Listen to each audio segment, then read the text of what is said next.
Ngayon, opisyal ng tinukoy ng Rusya ang United Kingdom bilang isang panig sa sigalot at hayagang nagbanta na atakehin ang London. Samantala, sa Kremlin, kasabay ng pagkasira ng sentrong pangmisil at pangkalawakan, inihayag nila na hindi titigil ang digmaan sa Ukraine. Bagkus, magkakaroon ng ganap na digmaan. Dagdag pa nila, mula ngayon ay bumubuo na ang Rusya ng bagong kaayusan sa mundo kasama si Kim Jong-un. Matapos ang ulat ng The Times na gumagamit ang Ukraine ng mga British drone para sa malalayong pag-atake sa Rusya sa loob ng kalahating taon, hindi na napigilan ng Kremlin ang kanilang sarili.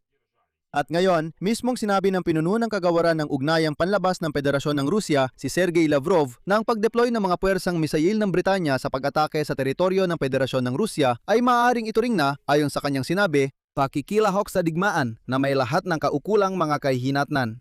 Pero ang tanong, ano nga ba talaga ang kayang gawin ng Moscow laban sa United Kingdom ay ibang usapan. At ang sagot dito ay mas katamtaman kaysa sa pinakamalakas na banta. Sa kabuuan, sa episode na ito, tatalakayin natin ang buong larawan mula sa pahayag ni Lavrov hanggang sa sabotahe sa Europa at ang resulta ng pag-atake ng Ukraine sa Russian Space Center. Ang pangalan ko ay Alexi Pechi. Tara't sabay nating talakayin ang paksang ito. Pero bago tayo magsimula, hinihiling ko na mag-subscribe kayo sa YouTube channel na ito. Tingnan ninyo ngayon mismo, nakapag-subscribe na ba kayo sa channel na ito? Nasa ibaba lang ng video na ito.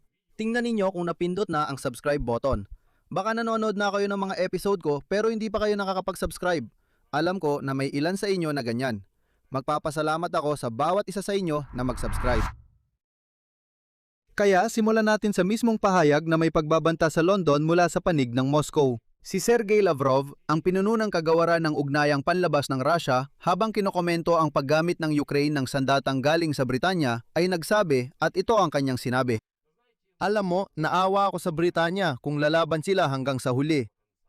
May karapatan kaming ituring ang ipinagmamalaking direktang pagsali ng mga puwersang pang-racket ng Britanya sa mga pag-atake laban sa Russian Federation bilang pakikilahok sa digmaan, kasama ang lahat ng mga kakibat na kahinatnan nito. Sa totoo lang, napakaganda ng pahayag na ito. Ayon kay Lavrov, buong yabang at lantaran umanong ipinahayag ng Britanya, nakasali na sila sa digmaan sa teritoryo ng Rusya. At ito ay tuwirang palatandaan na wala nang natatakot sa mga clown ng Rusya sa Europa. Tanging ang mga dugyot na Ivan na lang ang pumapasok sa mga komento at nagsusulat tungkol dito. Na kesyo ang Europa ay mapapahamak din. Kesyo Europa, kapag gumamit kami ng taktikal na sandatang nuklear, siguradong hindi nila kakayanin. Paalala ko lang, ang mismong malawakang yugto ng digmaan ay tumatagal na ng mahigit 4.5 taon. Lahat ng mga kwento ninyo na kesyo hindi pa nga kami nagsisimula.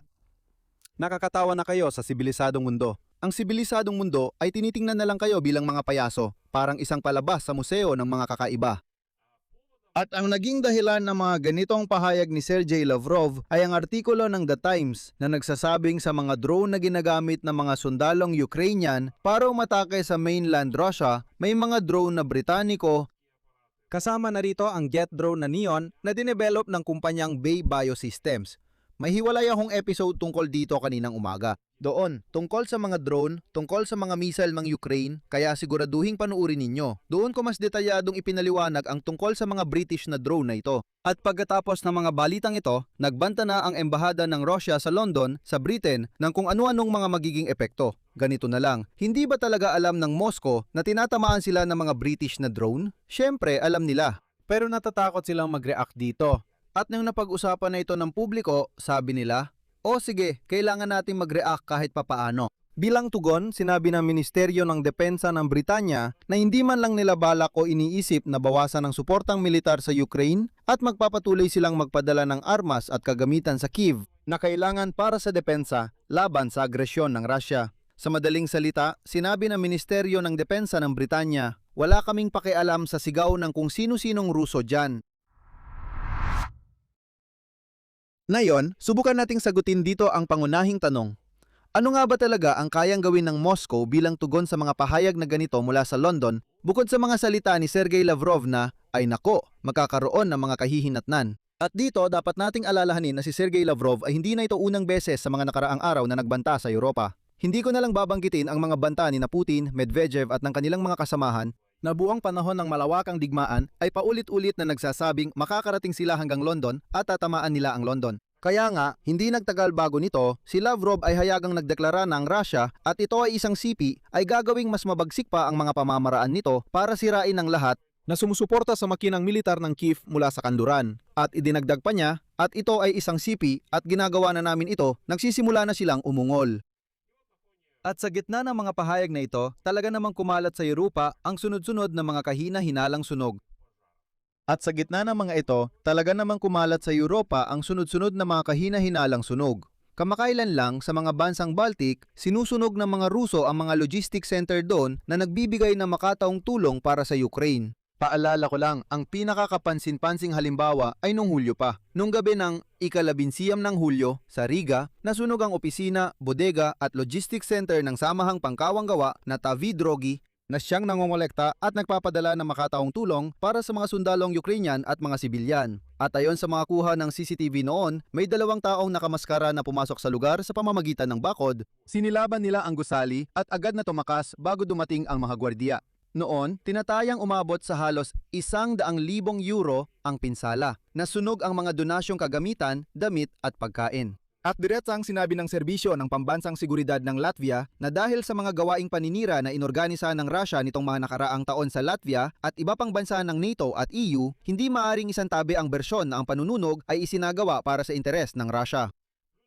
Dagdag pa, ngayong araw ay inanunsyo rin sa Estonia na isa rin sa mga ganitong uri ng sentrong pangkawang gawa ang sinunog. At pagkatapos, nagkaroon din ng pahayag sa Latvia na nagkaroon din ng katulad na paninira sa isang kaparehong bodega ng makataong tulong. At may kahalintulad na pangyayari na naganap sa Italia doon sa pabrika ng bala ng KNDS. Ang AMA Italia, ito ay isang kumpanya na, sa totoo lang, subsidiary din ng BAE Systems na nagdadala ng mga produkto para sa Ukraine. Nagkaroon din ng pagsabog at iniimbestigahan ng Italian prosecution ang posibleng kaugnayan nito sa mga kaparehong insidente sa mga pabrika sa Bulgaria.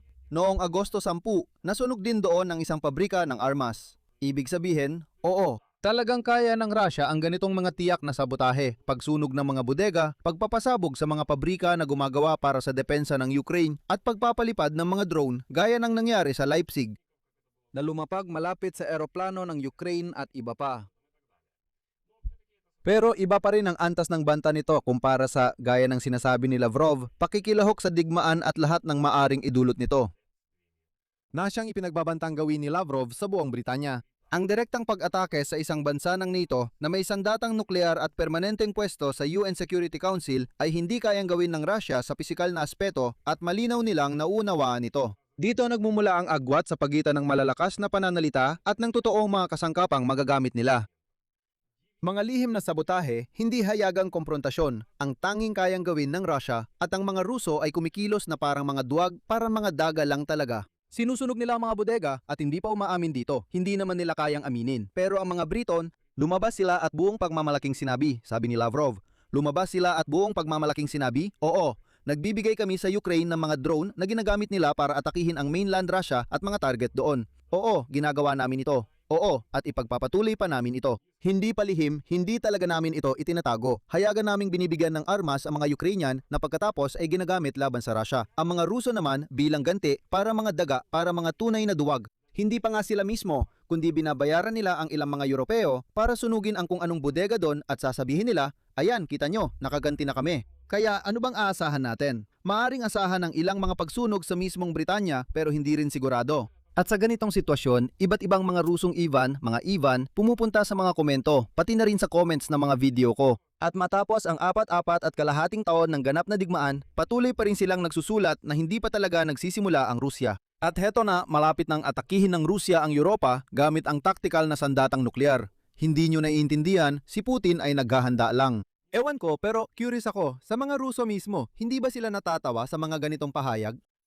Hanggang ngayon, isipin nyo, hanggang ngayon, kahit nasusunog na ang mga imbakan ng langis, mga refinery, pati mga pabrika sa buong Rusya, kapag daan-daang drone ang lumilipad papuntang Rusya gabi-gabi, sinasabi pa rin nila, hindi pa kami nagsisimula kapag nagsimula kami. Mga tol, magising na kayo, sa tingin ko, napahiya na kayo. At sa ganitong sitwasyon, ipinahiwatig ng Kremlin sa parehong araw na wala silang balak pag-usapan ang kapayapaan o kahit pansamantalang tigil putukan sa labanan. Ang tagapayo ng kalbong diktador na si Vladimir Putin, si Yuri Ushakov, nang tanungin tungkol sa kagustuhan ng ilang bansa na i-freeze ang digmaan sa linya ng labanan, ay nagbigay ng maikling sagot. Alam nyo ang aming posisyon, hindi namin ito pinapayagan. Binanggit din niya na ang tunay na diplomasya ay laging ginagawa ng tahimik at ang mga bagay na ginagawa ng maingay ay pawang pampublikong pahayag lamang. Nauna na naglatag ng mga kahilingan ng Rusya, paalala ko lang, walang freeze, maliban na lang kung matutugunan, ayon sa kanila, ang mga pangunahing dahilan ng digmaan. Sa madaling salita, ibig sabihin nito ay hindi tatanggapin hanggat hindi natutupad ang mga maksimalistang kahilingan ng Moscow. Idadagdag ko lang na ang tanging pangunahing dahilan ng digmaang ito, hindi, ganito na lang, dalawang tunay na pangunahing dahilan ng digmaan, ito ay ang Rusya at si Putin. Wasakin natin pareho at matatapos ang digmaan. Pero sa halip na kapayapaan kasamang Ukraine, mas pinili ni Sergey Lavrov noong araw na yon na pag-usapan ang bagong alyansa sa Hilagang Korea. Oo, tinawag niya itong bagong alyansa dahil kapag walang tagumpay, kailangan mo itong imbentuhin. Sa telegrama para sa kanyang kasamahan mula sa DPRK na si Choi Son-hee sa okasyon ng Araw ng Kalayaan ng Korea mula sa mga mananakop na Hapones, isinulat niya at narito ang sipi mula kay Lavrov. Ngayon, ang Moscow at Pyongyang ay magkasamang kumikilos bilang isang nagkakaisang prente para sa paglikha ng isang bagong makatarungang kaayusan sa mundo na nakabatay sa mga prinsipyo ng multipolaridad, tunay na pagkakapantay-pantay at pagsasaalang-alang sa pambansang interes. Ipinaalala rin niya ang tungkol sa magkasanib na operasyon para sa CP sa pagpapaalis ng sandatang lakas ng Ukraine at mga dayuhang bayarang sundalo mula sa Kursk Oblast bilang pagpatuloy ng tradisyon ng pagkakaisang militar mula pa noong 1945 at ang halaga ng pagkakaisang ito ay mahusay na naitala.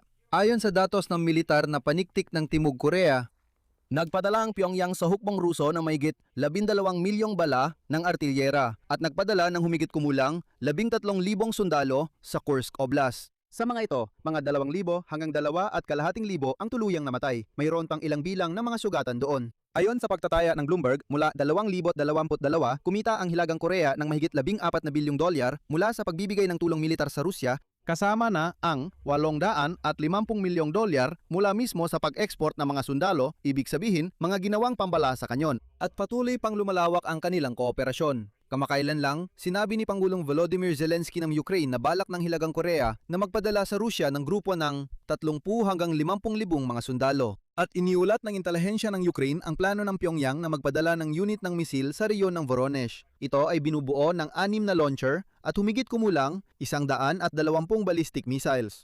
Ayon sa datos ng Kyiv, ngayong taon ay naipasa na ng Hilagang Korea sa Rusya ang 40 short-range ballistic missiles na KN-23 at KN-24. At kinumpirma ni Zelensky noon katapusan ng Hulyo na ginagamit na ang mga ito para sa pag-atake sa Ukraine. Pero nakakatawa dahil sa simula ng malawakang digmaan, buong pagmamalaking sinabi ni Vladimir Putin na siya ay nagtatayo ng bagong kaayusan sa mundo kasama ang China.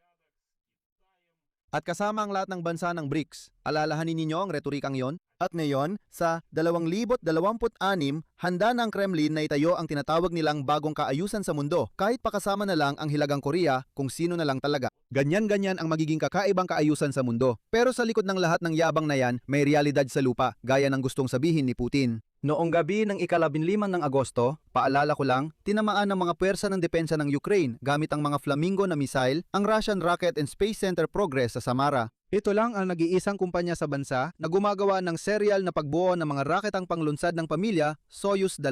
Ang layo mula sa hangganan ng Ukraine hanggang sa pabrika ay mga 900 kilometro. At ngayon, ngayong ika-18 ng Agosto, lumabas na ang mga satellite images kung saan makikita na ang tama ay tumama sa gusali na 106A. Ito ang bahagi kung saan sa isang napakalinis na silid ay ini-install ang tinatawag na nervous system ng mga raketang panglunsad. Ito ang onboard electronics, mga instrumento, sistema ng kontrol at cable network. Kung wala ang yugtong ito, imposibleng buuin ng rocket kahit na handa na ang katawan, mga tangke at lahat ng iba pa. Hindi talaga ito magagawa kung wala ito. Ayon sa mga analyst, aabutin na ilang buwan ang pagpapanumbalik ng ganitong pasilidad dahil sa espesyal na katanghian ng napakalinis na silid. Ang dahilan ay ang sunog, ang uling at pagbaha ng tubig, syempre para mapatay ang apoy, ay nangangahulugan ng pangangailangan para sa muling kwalipikasyon ng mga malilinis na zone at muling sertipikasyon ng buong technical na proseso. Lalo pang pinapalala ng mga parusa ang sitwasyon para sa Rusya dahil ang onboard na elektronika ng mga rocket carrier na Soyuz ay labis na umaasa sa mga imported na bahagi na limitado ang access. At malamang, ang mga ito ay nasira pa lalo pagkatapos ng pag-ataking ito. Napakalaki rin ng estratehikong kahalagahan ng pabrika na ito. Walang ibang katulad na pabrika sa Rusya. Dito mismo binubuo ang buong linya ng mga rocket na Soyuz 2 na ginagamit ng Rusya para magpalipad ng mga military satellite para sa signal intelligence at pagtukoy ng target. At mahalaga ito, ang satellite internet na Rassvet. Ito ang mismong Russia na katumbas ng Starlink na gaya ng tinalakay natin sa mga nakaraang episode, ipinapalawak lamang gamit ang mga Soyuz 2.1.B na carrier. At inaasang magbibigay daan ito sa mga tropang Ruso na kontrolin ang mga drone ng real-time sa buong teritoryo ng Ukraine. Itutuloy. Konklusyon, tinuturing ng Russia ang Britanya bilang kalahok sa digmaan at nagbabanta ng ilang mga kahihinatnan. Pero ang totoong arsenal ng mga magagamit nitong paraan ay mga sabotahe at tulad ng pagsunog ng mga bodega ng humanitarian aid o pagpapasabog sa mga pabrika ng armas at hindi direktang komprontasyon sa isang bansang miyembro ng NATO. Kasabay nito, sinasara ng Kremlin na may pagkamapagkunyari ang tinto para sa anumang pagtigil ng labanan at hayagang pinagtitibay ang alyansa sa Hilagang Korea sa halip ng mga totoong hakbang tungo sa kapayapaan. At sa parehong oras, tinatamaan mismo sa Russia ang isa sa iilang hindi mapapalitang mga kumpanya na nagbibigay ng suporta sa kanilang programang pangkalawakan at pangmisail ng bansa. Ibig sabihin, ipinapakita ng Ukraine na kaya nitong tumama ng mas malalim sa teritoryo at mas eksakto at mas masakit kaysa sa kahit anong banta ni Sergey Lavrov laban sa London. Dito ako magtatapos. Ibahagi ang inyong opinyon at mga konklusyon sa mga komento sa ilalim ng episode na ito. Mag-subscribe sa channel, pindutin ang kampanilya, at huwag kalimutang mag-like. Yun lang po, ingatan ninyo ang inyong sarili. Paalam sa lahat.